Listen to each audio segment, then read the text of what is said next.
Bila kau izinkan sesuatu terjadi, ku percaya semua untuk kebaikanku.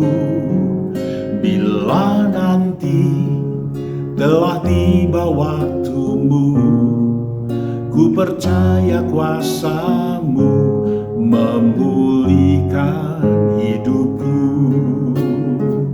Waktu Tuhan pasti yang terbaik, walau kadang tak mudah dimengerti. Lewati cobaan, ku tetap percaya waktu Tuhan pasti yang terbaik. Waktu Tuhan pasti yang terbaik, walau kadang tak mudah dimengerti. Lewati cobaan, ku tetap percaya waktu Tuhan pasti yang terbaik.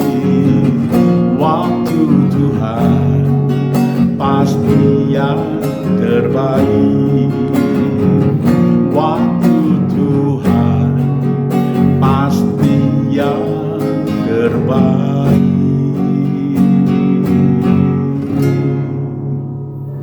Shalom, jemaat yang diberkati dan dikasihi oleh Tuhan kita Yesus Kristus. Saya senang, saya bersyukur kepada Tuhan kita bisa berjumpa kembali dalam acara Spiritual Mission pada saat ini. Doa dan harapan saya, saudara, semua dalam keadaan sehat, sukacita, dan bahagia, serta diberikan kesehatan dan kekuatan yang sempurna dari Tuhan. Mari, jemaat yang diberkati dan dikasihi Tuhan dan seluruh pemirsa, topik firman Tuhan pada saat ini adalah bicara waktu Tuhan itu pasti yang terbaik. Mari kita buka di dalam Kisah Rasul pasal 3 ayat 1 mulai. Petrus menyembuhkan orang lumpuh. Pada suatu hari menjelang waktu sembahyang, yaitu pukul 3 petang, naiklah Petrus dan Yohanes ke bait Allah. Di situ ada seorang laki-laki yang lumpuh sejak lahirnya sehingga ia harus diusung. Tiap-tiap hari orang itu diletakkan dekat pintu gerbang bait Allah yang bernama Gerbang Indah untuk meminta sedekah kepada orang yang masuk ke dalam bait Allah. Ketika orang itu melihat bahwa Petrus dan Yohanes hendak masuk ke bait Allah, ia meminta sedekah. Mereka menatap dia dan Petrus berkata, "Lihatlah kepada kami." Lalu orang itu menatap mereka dengan harapan akan mendapat sesuatu dari mereka.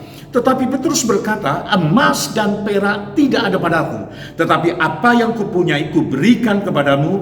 Demi nama Yesus Kristus orang Nazaret itu, berjalanlah." Lalu dia memegang tangan kanan orang itu dan membantu dia berdiri. Seketika itu juga kuatlah kaki dan mata kaki orang itu. Ia melonjak berdiri lalu berjalan kian kemari dan mengikuti mereka ke dalam bait Allah. Berjalan dan melompat-lompat serta memuji Allah. Seluruh rakyat itu melihat dia berjalan sambil memuji Allah. Lalu mereka mengenal dia sebagai orang yang biasanya duduk minta sedekah di gerbang indah bait Allah. Sehingga mereka takjub dan tercengang tentang apa yang telah terjadi padanya. Saudara yang kasih dalam Tuhan, orang yang lumpuh ini sejak lahirnya, dan setiap waktu, setiap saat dia dipikul, dibawa oleh saudara-saudaranya, mungkin juga oleh keluarganya, untuk berada di dekat pintu gerbang bait Allah itu, yaitu untuk meminta belas kasihan sedekah dari para jemaat yang hendak akan beribadah di bait Allah itu. Nah, yang menarik saya merenungkan begini, saudara.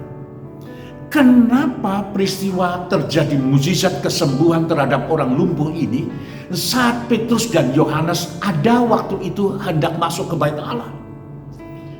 Logikanya mestinya Yesus waktu masih hidup bersama murid-muridnya yang seringkali ada di dalam kehidupan di sekitar bait Allah, dan berkali-kali juga Yesus mengajar di bait Allah. Bukankah saat itu mungkin juga merupakan kesempatan untuk Tuhan waktu masih hidup dengan murid-muridnya melakukan mujizat untuk menolong orang ini. Tetapi tidak. Justru kejadiannya, peristiwanya adalah setelah Tuhan Yesus terangkat ke surga, tidak lagi bersama murid-muridnya, justru Petrus dan Yohanes, mereka tidak lagi disertai oleh Tuhan Yesus secara fisik. Tapi waktu mereka berdua hendak beribadah di bait Allah itu, hendak mereka berdoa. Saat mereka menjumpai orang ini, nah saudara yang kasih dalam Tuhan, ini sesuatu yang menarik.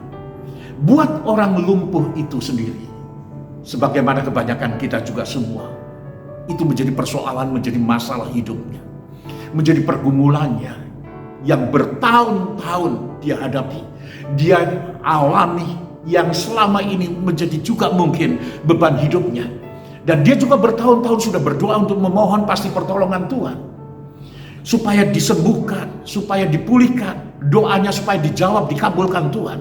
Tapi paling tidak sebelum waktu mereka berjumpa dengan Simon Petrus dan Yohanes, orang ini tidak mengalami. Tapi satu saat, waktu perjumpaan dengan Simon dan Petrus, seperti mana biasanya, orang lumpuh ini meminta sesuatu, diharapkan seperti orang-orang yang lainnya yang biasanya memberikan sedekah kepada dirinya. Paling tidak ada receh lah yang dia akan terima, saudara yang kasih dalam Tuhan.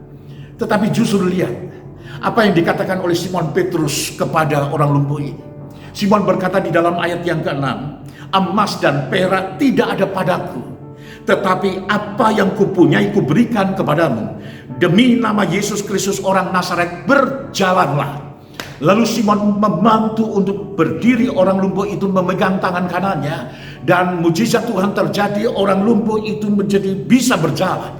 Saudara yang kasih dalam Tuhan, betapa penuh sukacitanya, penuh dengan kegembiraan, penuh dengan antusias bahwa dirinya telah sembuh. Apa yang dia terima, saudara, sekali lagi berkatnya bukan recehan, bukan uang recehan yang selama bertahun-tahun dia alami, dia terima, dia nikmati. Tetapi saat itu yang dia terima adalah berkat yang sangat besar. Lebih dari recehan, lebih dari perak, lebih dari kepingan emas, yaitu kedua kakinya bisa berjalan untuk menopang tubuhnya. Lalu orang ini dengan rasa syukur, dengan penuh sukacita ikut masuk ke bait Allah untuk memuji-muji Allah, untuk memuliakan Allah, dan dia menjadi kesaksian bagi jemaat yang ada di dalam bait Allah itu. Betapa luar biasanya Tuhan yang disebutnya Yesus Kristus itu, yang telah membuat dirinya menjadi sembuh, menjadi sehat, menjadi kuat, yang membuat kedua kakinya menjadi kuat untuk bisa berdiri dan berjalan seperti orang yang sempurna kembali.